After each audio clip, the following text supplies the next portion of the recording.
Assalamualaikum. My name is Salman, student of Generic BSN, Khyber medical university Peshawar.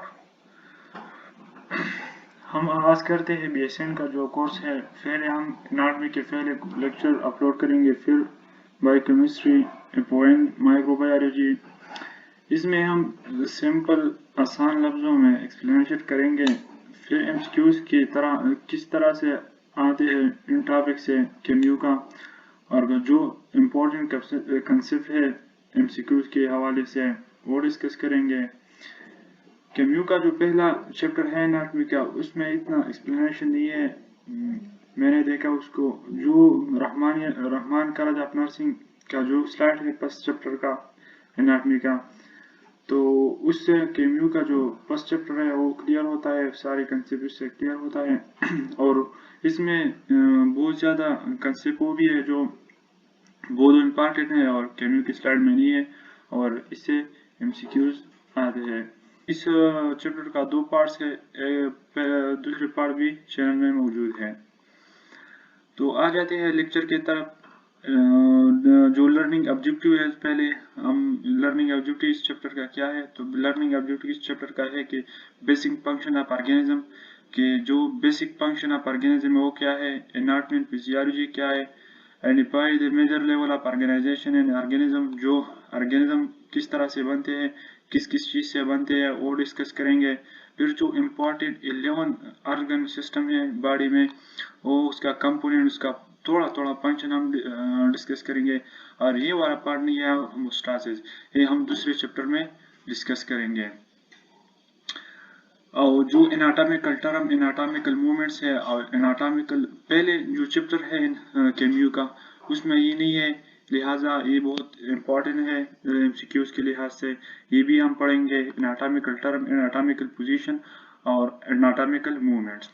तो पहले objective की तरफ आती है कि बेसिक कैरेक्टरिस्टिक ऑफ ऑर्गेनिज्म क्या है। ये वो बेसिक कैरेक्टरिस्टिक है जो ऑर्गेनिज्म है वो परफॉर्म करते हैं। जो पहला है वो रिस्पॉन्सिवनेस है, ग्रोथ एंड डिफरेंशिएशन है, रिप्रोडक्शन है, मूवमेंट है, मेटाबॉलिज्म एंड एक्सक्रीशन है। ये पाइप जो है, ये pipe basic characteristic of organism है। इसके अलावा ऑर्गेनिज्म सर्वाइव नहीं कर सकता, एनी ऑर्गेनिज्म। तो आ जाती है पहली कैरेक्टरिस्टिक्स ऑफ लिविंग ऑर्गेनिज्म को, जो है रिस्पॉन्सिवनेस। रिस्पॉन्सिवनेस ये है कि organism respond to change in their immediate environment, कि ऑर्गेनिज्म क्या शो करेगा, रिस्पॉन्स शो करेगा। एक्सटर्नल एनवायरनमेंट चेंज जो होता है, इसको क्या करेगा, रिस्पॉन्स शो करेगा। मतलब जब environment, external environment temperature decrease होता है, तो हमारा जो इंटरनल एनवायरनमेंट है वो कैसा अपने टेम्परेचर है वो मेंटेन करेगा। ये रिस्पॉन्स है। या हमारे आंख के नज़दीक कुछ आते हैं तो हम आंख बंद कर लेते हैं, तो ये भी एक रिस्पॉन्स है। जो एक्सटर्नल स्टिमुलस है, एक्सटर्नल, उसको क्या, इसको क्या रिस्पॉन्स शो करेगा, ये एक ऑर्गेनिज्म का बेसिक कैरेक्टर है। ग्रोथ भी ऑर्गेनिज्म का बेसिक कैरेक्टर है कि any organism can grow, every organism can grow. कि जो ऑर्गेनिज्म के साइज है, increasing in size and increasing the number of the cell. इसमें क्या होता है कि ऑर्गेनिज्म का साइज और ऑर्गेनिज्म का नंबर, सेल का साइज और सेल का नंबर इंक्रीज होता है ग्रोथ में। तो ये एक बेसिक कैरेक्टर है ऑफ लिविंग ऑर्गेनिज्म। दूसरा है रिप्रोडक्शन। रिप्रोडक्शन ये है कि जो मेल और फीमेल ऑर्गेनिज्म है उसका गीमेट कंबाइन होता है, और क्या, एक न्यू ऑर्गेनिज्म उससे प्रोड्यूस होता है। Organism must reproduce to pass their genetic information, और जो पेरेंट्स है वो अपने न्यू बॉर्न बेबी को क्या करेगा, जेनेटिक इंफॉर्मेशन ट्रांसफर करेगा। जो तीसरा basic character of living organism है वो मूवमेंट है। Organism are capable of movement of food, blood और other material inside the body, also moving in the environment. कि एनवायरनमेंट क्या, एनवायरनमेंट में क्या करेगा, वो मूवमेंट करेगा, या ऑर्गेनिज्म के अंदर जो फूड है, जो ब्लड है, उस या अदर मटेरियल है, वो भी ऑर्गेनिज्म के अंदर क्या मूवमेंट करेगा। और ऑर्गेनिज्म खुद भी एक्सटर्नल एनवायरनमेंट में मूव करेगा, फूड के लिए, शेल्टर के लिए, या और चीज के लिए। जो बेसिक कैरेक्टर में से एक है वो एक मेटाबॉलिज्म भी है। पाइप बेसिक कैरेक्टर में जो मेटाबॉलिज्म बहुत इंपॉर्टेंट है, क्योंकि इसकी से क्या रिलीज होता है। मेटाबॉलिज्म एक रिएक्शन है जिसमें all reaction in living organism is called metabolism. all जो reaction होता है organism में, any reaction is called metabolism. दो type of reaction metabolism का दो type से, एक anabolism है और एक catabolism है. जो कम्प्लेक्स, इसमें कम्प्लेक्स मॉलिक्यूल की जो रिएक्शन प्रोवाइड एनर्जी, इससे क्या होता है, ये क्यों इंपॉर्टेंट है कि ऑर्गेनिज्म को इसके जरिए से क्या मिलता है, एनर्जी मिलता है. तो 5 कैरेक्टर ऑफ लिविंग ऑर्गेनिज्म, जो पहला ऑब्जेक्टिव था वो हो गया. दूसरे ऑब्जेक्टिव के लिए आते हैं. दूसरे ऑब्जेक्टिव है एनाटॉमी एंड फिजियोलॉजी. की एनाटॉमी क्या चीज है. एनाटॉमी, ये anatomy is the science, the study the structure of the body. Anatomy में हम क्या करेंगे, एनाटॉमी साइंस एक ऐसी साइंस का वो ब्रांच है जिसमें हम स्टडी करेंगे स्ट्रक्चर ऑफ द बॉडी, जिसमें हम स्ट्रक्चर ऑफ द बॉडी को डिस्कस करेंगे. It is the branch of biology and medicine that considers the structure of living organism. एक ब्रांच है बायोलॉजी का और मेडिसिन का, जिसमें हम क्या करेंगे, इन वो जो ऑर्गेनिज्म है इसका सिर्फ स्ट्रक्चर, जो स्ट्रक्चर है लिविंग थिंग्स का जो स्ट्रक्चर है वो हम डिस्कस करेंगे. सिर्फ स्ट्रक्चर इसमें हम डिस्कस करेंगे. फिर anatomy is the study of internal and external structure and the physical relation between both parts. जो एनाटॉमी है इसमें हम इंटरनली जो पार्ट्स होते हैं और जो एक्सटर्नली पार्ट्स होते हैं इसकी स्ट्रक्चर डिस्कस करेंगे और इसके दरमियान क्या फिजिकल रिलेशनशिप है, ऑर्गन के दरमियान का क्या फिजिकल रिलेशनशिप है वो डिस्कस करेंगे. फिर आते हैं स्पेशलिस्ट एनाटॉमी. एनाटॉमी की क्या क्या स्पेशलिस्ट है, इसका मतलब एनाटॉमी के कितने टाइप्स है. तो पहले एनाटॉमी को दो बड़े कैटेगरीज में डिवाइड की गई है. एक है पाम एंड ग्रास एनाटॉमी और एक है microscopic anatomy. Palm and grass anatomy में और जो टाइप्स है वो है सरफेस एनाटॉमी. सरफेस एनाटॉमी में सिर्फ सुपरफिशियल मार्किंग है such as hand, feet, legs. जो हमारे बाहर जो पार्ट्स होते हैं सरफेस एनाटॉमी में हम वो पढ़ेंगे. रीजनल एनाटॉमी में हम क्या पढ़ेंगे, जो इंपॉर्टेंट एरियाज है एंड बॉडीज वो पढ़ेंगे हम. इसकी स्टडी को क्या कहते हैं, रीजनल एनाटॉमी कहते हैं. सच एज एब्डोमेन कैविटी और अदर. एब्डोमेन कैविटी एक रीजन है, बहुत इंपॉर्टेंट रीजन है बिकॉज इसमें बहुत ज्यादा जो वाइटल ऑर्गन है वो पाए जाते हैं और ये एक स्पेसिफिक एरिया है बॉडी में. तो इसको हम किस में स्टडी करेंगे, रीजनल एनाटॉमी हम स्टडी करेंगे. एक सिस्टमेटिक एनाटॉमी. सिस्टमेटिक एनाटॉमी में क्या हम क्या स्टडी करेंगे, जो सिस्टम है वो स्टडी करेंगे. अब डेवलपमेंटल एनाटॉमी में क्या करेंगे, it is study of change from the conception to physical maturity. अब कंसेप्शन क्या चीज है, कंसेप्शन जब मेल और फीमेल गीमेट की मिलाप होते हैं, फर्टिलाइजेशन इसमें होते हैं और फिर उसमें क्या बन जाता है, जाइगोट बन जाते हैं. तो zygote is also called conception. जो कंसेप्शन से लेकर फिजिकल मैच्योरिटी जो चेंज होते हैं जब हम बड़े होते हैं, जाइगोट से लेकर हम जितने बड़े होते हैं, ऑर्गेनिज्म जितने बड़े होते हैं, इसका स्टडी हम किस में करेंगे, हम डेवलपमेंटल एनाटॉमी में करेंगे. Microscopic anatomy. माइक्रोस्कोपिक एनाटॉमी दो हिस्सों में डिवाइड की गई है. एक है साइटोलॉजी. साइटोलॉजी में हम स्टडी ऑफ सेल और histology the study of tissue. तो ये हिस्टोलॉजी का एक्सक्यूज भी है कि the study of tissue is called histology. अब हमने एनाटॉमी पढ़ा, हम फिजियोलॉजी की तरफ आते हैं कि फिजियोलॉजी की क्या चीज है. Physiology is the study of normal function of cell, tissue, organ, system and organism. Anatomy में हम फंक्शन डिस्कस करेंगे. किस चीज के फंक्शन डिस्कस करेंगे, जो ऑर्गेनिज्म का जो ऑर्गन है, जो सिस्टम है, जो सेल का फंक्शन है, जो ऑर्गन का फंक्शन है, जो सिस्टम का फंक्शन है, वो हम किस में डिस्कस करेंगे, हम फिजियोलॉजी में वो डिस्कस करेंगे. एनाटॉमी में हम सिर्फ स्ट्रक्चर को डिस्कस करेंगे और फिजियोलॉजी में हम जो ऑर्गन और सेल और सिस्टम का जो फंक्शन है उसमें हम उसको डिस्कस करेंगे. किसमें, फिजियोलॉजी में.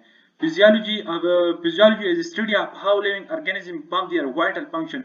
जो इंपॉर्टेंट फंक्शन होते हैं बॉडी में वो किस तरह से होते हैं, वो ये किस में हम डिस्कस करेंगे, हम फिजियोलॉजी में डिस्कस करेंगे. जैसे कि एनाटॉमी का स्पेशलिस्ट था, इसी तरह फिजियोलॉजी की भी है। फिजियोलॉजी एक है सेल फिजियोलॉजी। सेल फिजियोलॉजी में हम क्या करेंगे, सेल का फंक्शन डिस्कस करेंगे। स्पेशल फिजियोलॉजी में हम क्या करेंगे, स्पेशल फिजियोलॉजी में हम स्पेशल ऑर्गन का जो फिजियोलॉजी है, जो फंक्शन है स्पेशल ऑर्गन का, such as lungs, stomach, kidneys, इसमें हम डिस्कस करेंगे। सिस्टमेटिक जो है, जो यूरिनरी सिस्टम है, जो डाइजेस्टिव सिस्टम है, सिस्टम का फंक्शन हम डिस्कस करेंगे। किस टाइप में आता है, सिस्टमेटिक में आता है। पैथोलॉजिकल फिजियोलॉजी है कि एक ऑर्गेनिज्म, एक माइक्रो ऑर्गेनिज्म कैसे एक डिजीज को प्रोड्यूस करता है, एक डिजीज को कैसे प्रोड्यूस करता है, एक किस तरह, किस में हम पढ़ेंगे, ये हम पैथोलॉजिकल फिजियोलॉजी में है, हम पढ़ेंगे इसको। और जो तीसरा ऑब्जेक्टिव है वो है level of organisation. Level of organisation क्या है कि ऑर्गेनिज्म किस किस लेवल से गुजरता है और फिर बनता है। तो पहला है केमिकल। केमिकल में आता है, ये देखो आप, केमिकल में आता है एटम्स। जब एटम्स कम्बिनेशन, एटम्स केमिकल मतलब है एटम। जब एटम नहीं है वो क्या होता है, जब एटम कंबाइन होता है तो एक सेल को बना देता है। जब सेल को बना देता है तो सेल क्या बन जाता है, सेल कन्वर्ट होता है टिश्यू में। जब ज्यादा सेल मिल जाते हैं तो टिश्यू बन जाता है, इससे टिश्यू बन जाता है। और जब टिश्यू से क्या बन जाता है, ऑर्गन बन जाता है। और ऑर्गन से सिस्टमेटिक लेवल मतलब सिस्टम बन जाता है, ऑर्गन से सिस्टम बन जाता है। इसका मतलब यह है कि स्टमक है, फेरिंग्स है, लेरिंग्स है, एसोफेगस है, नाज़ल कैविटीज है। तो ये सब क्या है, ये ऑर्गन है। और इससे क्या बना, इससे बना सिस्टमिक लेवल डाइजेस्टिव सिस्टम, इससे बना। जब सिस्टम मिल जाते हैं, such as digestive system, kidney, urinary system, circulatory system, और 11 सिस्टम जब इकट्ठे होते हैं तो इससे क्या बन जाते हैं, उससे ऑर्गेनिज्म बन जाता है। जैसे इसमें हम देख सकते हैं कि एटम कंबाइन होता है तो क्या एक मस्कुलर सेल बनाता है। मस्कुलर सेल प्रोटीन फिलामेंट बनाते हैं। प्रोटीन फिलामेंट दो है, एक है एक्टिन, एक है मायोसिन।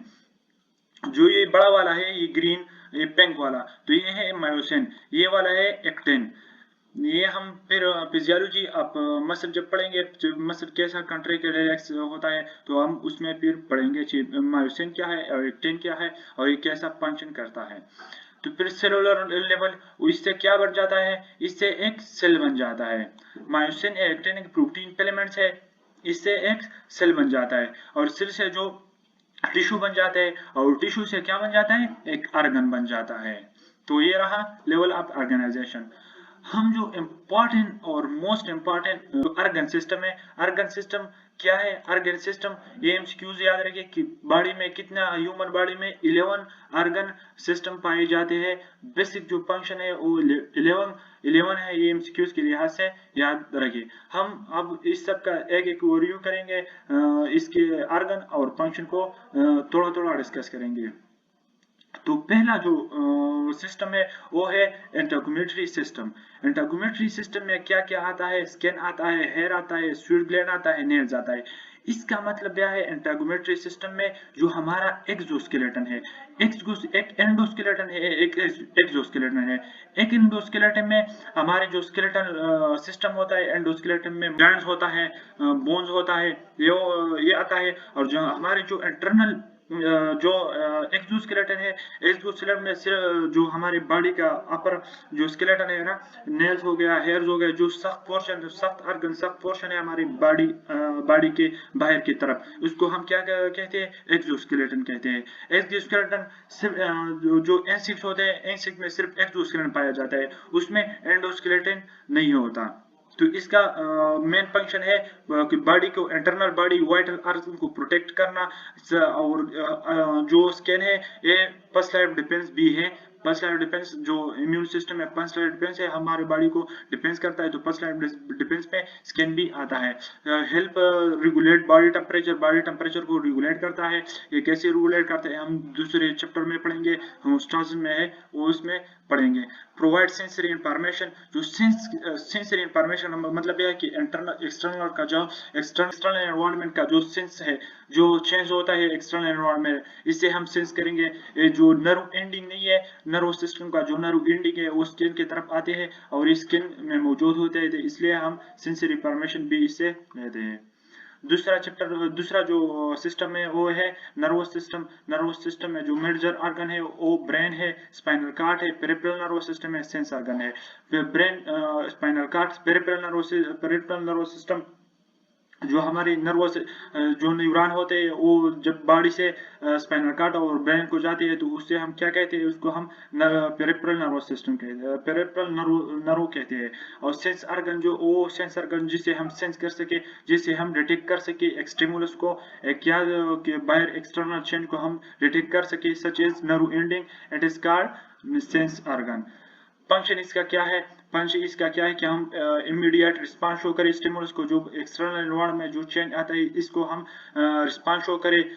जो कोऑर्डिनेट एक्टिविटी अब अदर ऑर्गेनिज्म सिस्टम के अदर ऑर्गेनिज्म जो ऑर्गन है इसका जो फंक्शन है उसको क्या करे, इसको मॉडरेट करे, उसको कंट्रोल में ले आए और क्या करे, जो सेंसरी इंफॉर्मेशन है अबाउट एक्सटर्नल कंडीशन वो क्या कर सके, उसको डिटेक्ट कर सके। जो तीसरा नंबर है वो है स्केलेटन सिस्टम। स्केलेटन सिस्टम में हमारे बोन है, कार्टिलेज है, एसोसिएटेड लिगामेंट है और बोन मैरो है। बोन मैरो वो बोन मैरो किसमें होते हैं? बोन मैरो बोन के अंदर होते हैं, जो स्पॉन्जी बोन्स होते हैं इसमें होते हैं। और एसोसिएटेड लिगामेंट का मतलब यह है वो जो एसोसिएट करता है बोन के साथ। लिगामेंट क्या है? ये लिगामेंट ये मसल है, शीट्स ऑफ मसल है जो बोन और बोन को मिलाता है तो इसको लिगामेंट्स कहते हैं। और एक टेंडन है, टेंडन भी मसल है, टेंडन बोन और मसल को अटैच करता है एक दूसरे में। जो बोन मैरो है, बोन मैरो से क्या होता है? बोन मैरो से एरिथ्रोपोरोसिस होता है। Erythropoiesis is the blood cell formation is called erythropoiesis. तो ये इसका फंक्शन हो गया, provide support and protection, store calcium and other minerals. जो बोन में ज्यादा पाई जाती है वो कैल्शियम और फास्फेट होता है। और palm blood cells mean erythropoiesis bone marrow के अंदर होता है। जो हमारा एंडोक्राइन सिस्टम, ये वो सिस्टम होता है जिसमें डक्ट्स नहीं होता। जो नाली है ना, एक हार्मोन की रिलीज करने के लिए, जो हार्मोन को एक जगह से दूसरा जगह लेने के लिए जो डक्ट्स होता है, जो नाली होता है, उस ये एंडोक्राइन सिस्टम में ये नहीं होता, एक्सोक्राइन सिस्टम में ये होता है। जो एंडोक्राइन सिस्टम का जो मेन फंक्शन है वो क्या है? वो हार्मोन रिलीज करना है। तो एक पिट्यूटरी ग्लैंड है, एक थायराइड ग्लैंड है, एक पेनक्रियाज है, एक एड्रीनल ग्लैंड है, एक गोनेड, टेस्टिस एंड ओवरीज और endocrine tissue and other system. तो इसका फंक्शन क्या है कि लॉन्ग टर्म चेंज जो होता है हमारी बॉडी में, सच एज ग्रोथ या हमारी जो सेक्सुअल एक्टिविटी है या सेक्सुअल जो है सेक्सुअल चेंज है वो कंट्रोल करता है। जिस मेटाबॉलिज्म को कौन मॉडरेट करता है, कौन कंट्रोल करता है? तो थायरॉक्सिन, थायराइड हार्मोन से रिलीज होता है, एक हार्मोन रिलीज होता है सच एज कॉल्ड थायरॉक्सिन। वो मेटाबॉलिज्म को कंट्रोल करता है। कंट्रोल में structure and functional change during development जब हम बड़े हो जाते हैं, जिस चेंज आते हैं तो वो कंट्रोल करता है। कौन कंट्रोल करता है? एंडोक्राइन सिस्टम से जो क्या होता है, जो हार्मोन रिलीज होता है वो कंट्रोल करता है। फिर है मस्कुलर सिस्टम। मस्कुलर सिस्टम में क्या है? मस्कुलर सिस्टम में हमारा जो मसल होता है, टेंडन हम मैंने आपको बताया कि टेंडन क्या है। टेंडन वो मसल होता है जो मसल और बोन को अटैच करे। इसका फंक्शन है प्रोवाइड मूवमेंट। हमको मूवमेंट जो होते हैं, हमारे बोन जो मूवमेंट करता है उस किसकी वजह से करता है? मसल की कंट्रैक्शन और रिलैक्सेशन की वजह से करता है। Provide protection and support to other tissue, जो सपोर्ट और टिश्यू सपोर्ट और प्रोटेक्शन प्रोवाइड करता है। और generate the heat that maintain body temperature, जो बॉडी टेम्परेचर इससे भी रिलीज होता है। तो हम दूसरे चैप्टर में पढ़ेंगे कि कैसा टेम्परेचर जनरेट करता है मसल में क्या होता है? मसल में होता है मेटाबॉलिज्म क्या करता है? मेटाबॉलिज्म के थ्रू हम एनर्जी लेते हैं और एनर्जी के साथ साथ हमको 60-40% जो है वो एनर्जी प्रोड्यूस होता है, लेकिन 60% नहीं है, 60% हीट प्रोड्यूस होता है। किसमें? मेटाबॉलिज्म ऑफ मसल सेल में। तो इस तरह जो हमारे टेम्परेचर है इसको रेगुलेट करता है। जो कार्डियोवास्कुलर सिस्टम है, ये आल्सो कॉल्ड सर्कुलेटरी सिस्टम, इसमें हार्ट है, ब्लड वेसल है, मेन जो ऑर्गन है इसमें ये हार्ट है। तो इस ये क्या करता है, जो सेल्स है, वाटर से ब्लड सेल है, वाटर है, मिनरल है, मटेरियल्स है, जो न्यूट्रिएंट्स है, वेस्ट प्रोडक्ट है, ऑक्सीजन है एंड अदर कार्बन डाइऑक्साइड, ये सब डिस्ट्रीब्यूट करता है हमारी बॉडी में। हमारी बॉडी हट के तरह हट के जरिए से, जब हट पंप होता है तो वो वेसल के जरिए से ये न्यूट्रिएंट ब्लड सेल हमारी बॉडी में डिस्ट्रीब्यूट करता है। और ये भी क्या करता है, टेम्परेचर रेगुलेशन में इसका भी एक रोल है, तो हम ये होमोस्टासिस में जरूर पढ़ेंगे। जो और है, ये लिम्फेटिक सिस्टम है, लिम्फेटिक सिस्टम में स्प्लीन है, थाइमस है, लिम्फेटिक वेसल है, लिम्फ नोड्स है और टॉन्सिल है। इसका मेन फंक्शन जो है, इसका मेन फंक्शन ये है कि ये क्या करता है, जो इन्फेक्शन के depend against infection and disease, जो हमारे पैथोजन हमारे बॉडी को एंटर होता है तो इसके खिलाफ ये क्या करता है, रिएक्शन करता है, उससे रिएक्शन करता है और उसको खत्म करने का कोशिश करता है। Return to the blood stream, और जो टिश्यू है, जो फ्लूइड है ब्लड स्ट्रीम में, उसको क्या करता है, रिटर्न करता है। और जो है वो है urinary system. Urinary system main function, main जो ऑर्गन है वो है किडनी है, यूरेटर है, यूरिनरी ब्लैडर है, यूरेथ्रा है। यूरिनरी सिस्टम का जो मेन फंक्शन है वो क्या है, यूरिन फॉर्मेशन है। यूरिन फॉर्मेशन के साथ साथ ये जो वाटर बैलेंस है ये भी करता है, और यूरिन जो है ना, यूरिन स्टोर भी करता है थोड़े वक्त के लिए, कि जब हम बाहर होते हैं तो हम नहीं कर सकते यूरिन, तो ये स्टोर करते हैं वॉलंटरी एलिमिनेशन के आने से पहले। Regulate blood ion concentration and pH, जो आयंस है और पीएच है ये भी कंट्रोल करता है। कौन कंट्रोल करता है, जो मेन फंक्शन इसमें है ये किडनी का है। और सिस्टम है वो रेस्पिरेटरी सिस्टम है। Respiratory system nasal cavity, sinuses. Sinus क्या है, साइनस 4 साइनसेस है हमारे पेस के अंदर। एक साइनस क्या है, एक होल शेलो लाइक होते हैं साइनसेस, और साइनसेस होल्स है हमारे पेस में, जो क्या करता है, जो हमारे एयर को क्या करता है, मेंटेन करता है। लैरिंक्स है, ट्रोकिया है, ब्रोंकी, लंग्स है, लाई है। इसका मेन फंक्शन क्या है कि हमारे बॉडी को क्या करे, हमारी बॉडी को ऑक्सीजन प्रोवाइड करे और कार्बन डाइऑक्साइड को इससे रिलीज करे। प्रोड्यूस साउंड पर कम्युनिकेशन, जो हमारे लैरिंक्स है वो क्या करता है, लैरिंक्स में जो लिगामेंट्स हैं, फॉल्स एंड ट्रू लिगामेंट्स, उसकी मदद से हमको जो हमारी आवाज आती है, इसकी मदद से लैरिंक्स की मदद से आते हैं। लैरिंक्स में ट्रू एंड फॉल्स लिगामेंट है, इसकी मदद से हमको हम साउंड भी जनरेट कर सकते हैं, प्रोड्यूस कर सकते हैं पेरेंट्स के जरिए से। जो डाइजेस्टिव सिस्टम है, डाइजेस्टिव में टीथ है, टंग है, फेरेंक्स है, एसोफेगस है, स्टमक है, small intestine, large intestine, liver, gall bladder और पेनक्रियास। इसका मेन फंक्शन क्या है कि हमारी फूड को क्या करे, डाइजेस्ट करे, स्टोर एनर्जी, रिजर्वायर। जो हमारे बॉडी प्रोटीन है, शुगर है, वाटर बैलेंस है, आयंस है, इसका क्या करे, ब्रेक डाउन करे, इसका डाइजेशन करे। मेन फंक्शन स्टमक का क्या है, डाइजेशन। जो मेल रिप्रोडक्टिव सिस्टम है, मेल रिप्रोडक्शन में टेस्टी आते हैं, टेडिमेंस आता है, डक्स डिफरेंस आता है, फिर से प्रोस्टेट ग्लैंड आता है, पेनिस आता है, स्क्रूटम आता है। स्क्रूटम जो तीली लाइक होती है, हमारे जो गुनेट्स उसमें प्रोटेक्ट होता है, उसको स्क्रूटम कहते हैं। जो टेस्टिस है, एपिडेडिमस है, इससे क्या होता है, सेमिनिफेरस ट्यूब्यूल है, सेमिनिफेरस जो वेसिकल है, सेमिनिफेरस ट्यूब्यूल्स के जो वाल्स है, उससे क्या हो, इससे सेल डिवीजन होता है, और सेल डिवीजन की मदद से क्या जो हमारे स्पर्म है वो प्रोड्यूस होता है। और ये सब ग्लैंड है, ये एपिडेडिमस भी एक ग्लैंड है, ये डक्ट भी एक ग्लैंड है, ये सेमिनल वेसिकल प्रोस्टेट भी एक ग्लैंड है। इससे क्या होता है, सिक्रीशन होता है, और जो हमारे सीमन होता है, जो हमारे स्पर्म होता है उससे बनते हैं, उस सिक्रीशन से क्या बनते हैं, हमारे सीमन बन जाते हैं। Function produce male and sex cell, sperm and hormones. इसके साथ साथ स्पर्म सेल के साथ साथ ये क्या प्रोड्यूस करता है, ये हार्मोन भी प्रोड्यूस करते हैं। ये हम रिप्रोडक्शन के चैप्टर में पढ़ेंगे। Male reproduction, female reproductive system ये है ovaries, uterine tube, uterus, vagina, labia, clitoris और मेमरी ग्लैंड। मेमरी ग्लैंड क्या है, जो हमारे जो फीमेल के जो क्या होते हैं, जो ब्रेस्ट में होते हैं मेमरी ग्लैंड, वो क्या प्रोड्यूस करता है, जो मिल्क प्रोड्यूस करता है। इसका मेन फंक्शन क्या है कि हार्मोन प्रोड्यूस करे और फीमेल सेक्स सेल प्रोड्यूस करे और एम्ब्रियो को प्रोटेक्ट करे। और क्या करे, मिल्क प्रोवाइड करे मेमोरी सेल से, मिल्क प्रोवाइड करे किसको, जो हमारे न्यू बॉर्न बेबी है उसको मिल्क प्रोवाइड करे, जो इसका फंक्शन है। तो ये हमारा पहला पार्ट हुआ।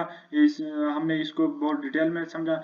बस आप ऐसे करें कि अपने साथ एक कॉपी रखें और नोट पॉइंट्स को नोट करें तो फिर अच्छा होगा। हमारा जो बहुत इम्पोर्टेंट जो पार्ट रह गया वो है anatomical term, anatomical position, anatomical movements. ये हम और जो हमारी एनाटमी है एब्डोमेन की वो हम भी इसके साथ साथ पढ़ेंगे। तो आप ये वीडियो अपने दोस्तों के साथ शेयर करें। Thank you, Allah Hafiz.